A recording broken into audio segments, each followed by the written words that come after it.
네, 버리스 배성욱입니다. 윤희영 기자와 함께 오늘 프리미어리그 아주 중요했던 네. 소식 전해드리도록 하겠습니다. 자, 포체티노 감독이 갑작스럽게 첼시를 떠나게 됐습니다. 막판에 5연승도 하고 순위도 확 끌어올리면서 그리고 다음 시즌까지 충분히 가겠다라는 생각이 많이 들었었는데 갑자기 상호 합의하에 계약을 해지했다.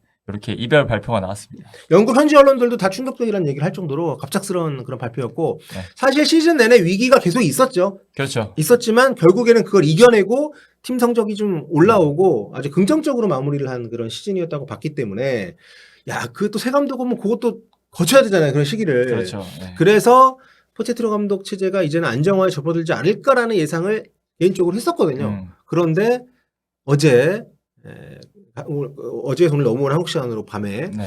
포체티노 감독이 이틀 동안 구단 수뇌부와 얘기를 해서 서로 합의를 한 후에 결별을 하게 됐습니다. 네, 이 소식을 이제 독점 보도했던 텔레그래프의 맨로 기자도 네. 굉장히 이제 첼시와 포체티노가 화목했다. 이렇게 표현을 하면서 그래서 더 놀라운 계약 해지라고 하더라고요. 네. 첼시가 이제 월요일 날에 뭐 시즌 종료 후에 평가를 했다고 하는데 네.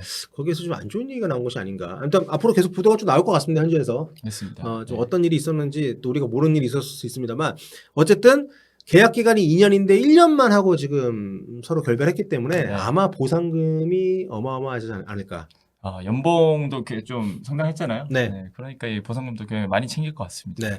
지금 뭐 새로운 후보 네. 감독 후보로는 여러 명이 거론이 되고 있는데 이거 다 그냥 언론에서 지금 그냥 띄우는 거고 아직은 지금 모릅니다. 네. 이제 막 경직이 됐고 그렇습니다. 이게 정황상 스네브가 나름 리스트업을 했을 수는 있지만 지금까지 나온 얘기들이 명확하지 않기 때문에 그래도 보면 뭐 슈투트가르트 헤네스 감독 네. 강등권 팀 맡아가지고 정말 정말 1년 만에 상전벽해 그러니까요. 분데스리가 2위로 만들어놨습니다.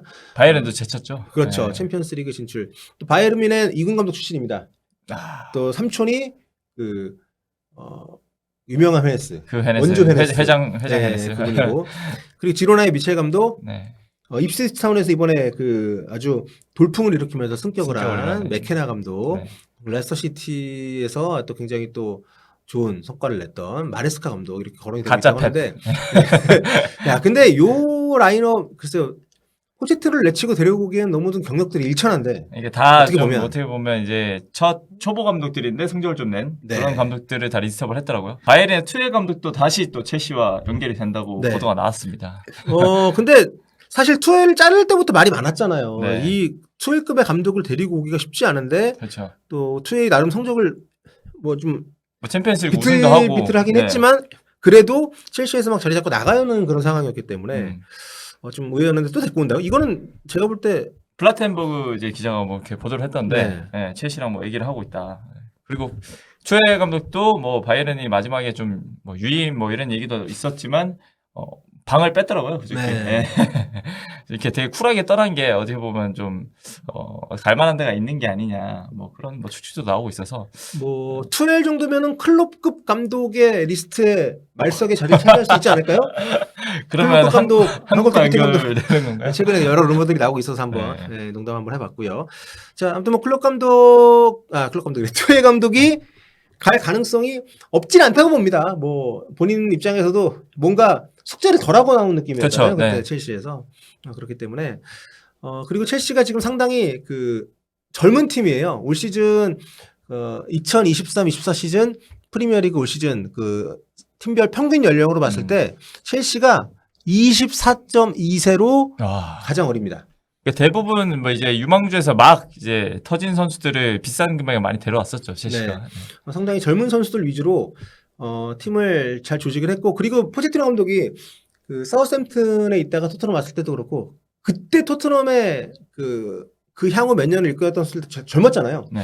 그래서 엄청나게 미친 압박과 계속 뛰어다니면서 엄청난 스프린터 이런 걸 통해서 이제 성과를 냈었는데 첼시에서도 올 시즌에 그런 축구를 정착을 시키는 과정이었는데 이게 좀 됐다 싶었을 때 떠나게 돼서 첼시 팬들도 좀 많이 아쉬워하는 것 그렇죠. 같고 특히 이 어린 선수들 무엇보다 콜파머를 맨시티에서 데려와가지고 그야말로 대박을 쳤잖아요. 그렇죠.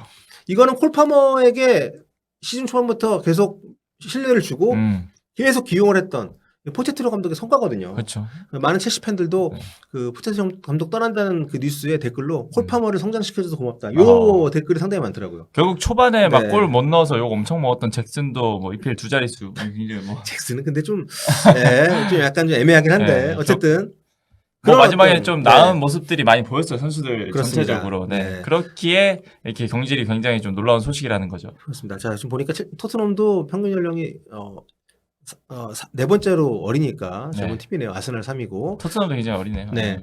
자, 그리고 포체티노 성적을 정리를 해보면 올 시즌 프리미어리그 6위로 마감을 했습니다. 지난 시즌보다 승점이 근데 무려 19점이나 더 떴어요. 지난 시즌 44점밖에 안 되더라고요. 네, 이번에는 63점으로 굉장히 더 많은 승점을 따냈습니다. 그렇습니다. 카라바오컵 결승까지 갔고, 네. FA컵 4강까지 갔고, 그렇기 때문에 이 정도면은 뭐 물론 욕심을 내자면 한도 끝도 없지만, 네. 그리고 성과 외에 다른 뭐가 있다면 모르겠지만 확실히 좀 이례적인 결별이긴 하고요.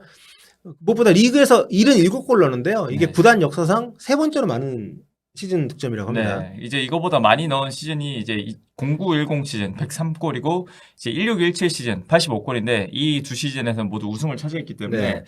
굉장히 많은 골을 넣었다고 볼 수 있을 것 네. 같습니다. 하지만 워낙 투자를 많이 했기 때문에 그렇죠. 네. 올 시즌 개막전에도 많은 사람들이 첼시의 급반등을 예상을 했었고, 아.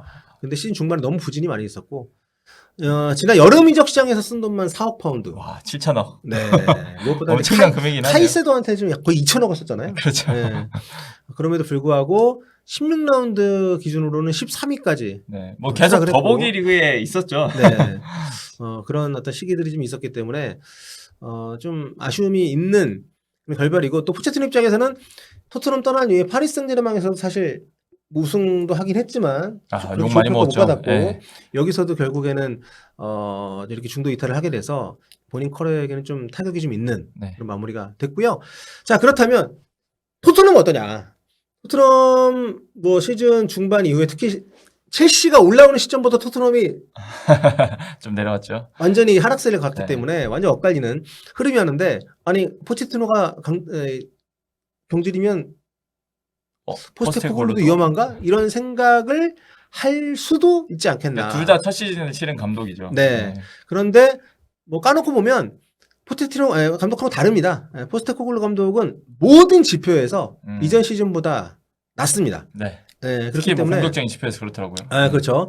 보시면은 지난 시즌에 18번 이겼는데 20번 이겼고요. 그러니까 승 자체도 많고, 그리고 순위 자체도 뭐 껑충 뛰어 올랐고, 네. 그리고 승점도 더 많이 땄고, 득점도 더 많이 했고, 실점은 더 적고요. 특히 이제 콘테 감독 때는 기본적으로 상당히 수비적인 그렇죠. 축구를 지향을 했음에도 불구하고 그 콘테 후보다도 실점이 적고, 무엇보다 점유율 면에서 리그의 뭐 최상위권 수준으로 올라왔습니다. 2위더라고요, 이 네. 기록 자체가. 네. 리그에서 그 경기당 점유율이 62%예요. 이 정도 되는 팀은 거의 한 맨시티급 그쵸? 정도밖에 없죠. 예.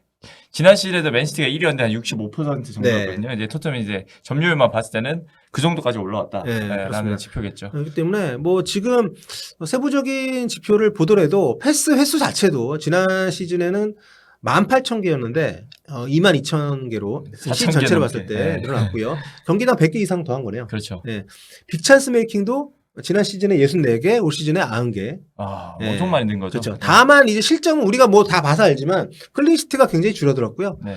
크로스 정확도도 많이 떨어졌고. 근데 이거는 이거는 케인이 나간 그런 것도 효과가 있고, 아닌가. 콘테는 진짜 크로스 축구 했잖아요. 그렇죠. 네, 그렇기 때문에 페리시치 그렇죠. 많이 활용을 해서 네.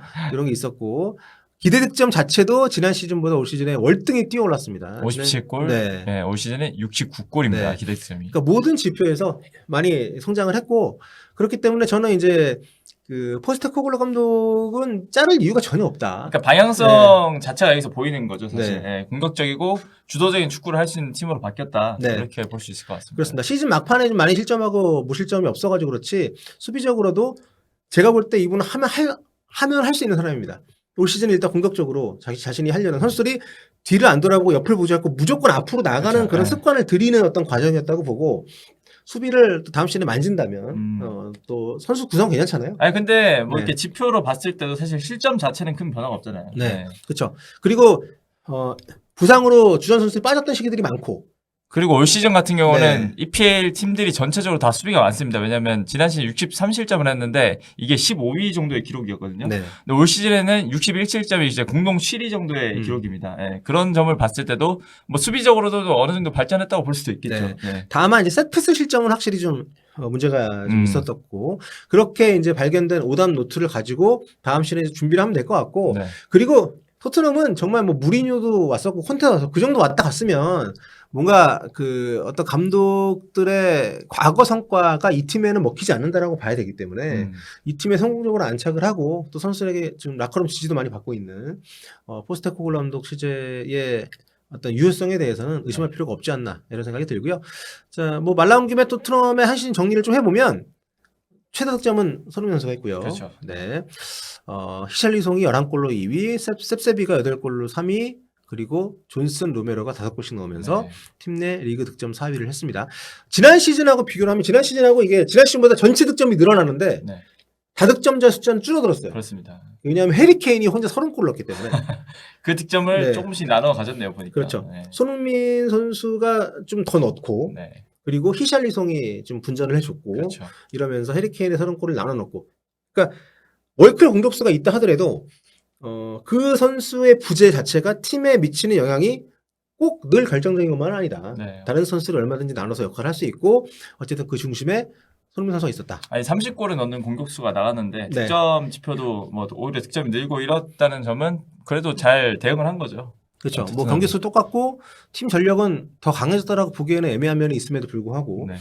그렇기 때문에 그래서 어떻게 보면 런던의 두 팀 첼시와 토트넘의 두 어떤 감독들의 희비가 엇갈린 데에는 이런 세부 지표들이 저는 첼시에게도 적용이 됐을 거라고 보고요. 그리고 너무 그러니까 모든 팀들이 새로운 영입이 많았던 모든 팀들이 그렇게 리빌딩에 시간이 많이 걸리는 건 아닌데 네. 첼시는 어쨌든 그 아주 오래 기다릴 생각은 없는 것 같습니다. 다시 이렇게 감독을 바꾸는 걸 보면 그러니까요. 네. 뭐 모르죠. 나중에 알고 보니 포체티노가 뭐 모종의 이유로 본인 떠나겠다 욕을 했다면 뭐 다른 얘기입니다만 네. 네, 지금 알려준 바에 의하면 지금 1년 새에 몇 명이 바뀌었는지 모르겠는데. 네. 자, 그래서 어떤 감독이 올지 모르겠지만 참 흥미롭겠네. 무리뉴 또 오나? 3기인가요? 네. 지금 첼시 정도면은 모든 감독들이 원하는 곳이 아닐까. 왜냐하면 좋은 원자재들이 정말 많고 그렇죠. 일단 지원도 아직 안 빡빡하고. 터진. 네. 내가 와서 내가 생색을 낼 수 있는 그런 선수들이 많고 그러니까요. 그리고 돈도 꽤 많이 쓰게 해줄 네. 것 같고 네, 런던이고 그렇기 때문에 어떤 감독이 오게 될지 램파드 3기 원한다고요? 안티팬이죠, 첼시. 자, 다음 시즌 또 이 팀 두 팀들 어떻게 갈지 좀 기대가 됩니다.